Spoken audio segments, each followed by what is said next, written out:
Hi, I'm Chris, and in this video I'm going to show you how to use Repose. So this is an aromatherapy night cream, and it's also known as a good night's sleep in a jar.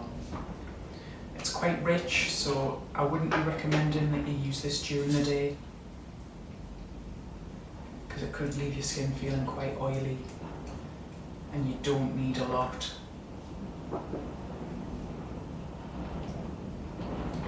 And what you're going to do is you're going to melt it in between your fingers, and then you're going to take a couple of deep breaths and just smell.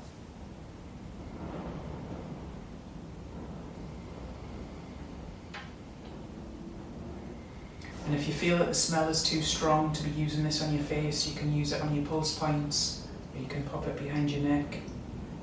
But if you are going to use it on your face, just press it in. And it should leave your skin feeling silky soft. So if you'd like to buy this or any other Temple Spa product, then just click the link in the description below the video.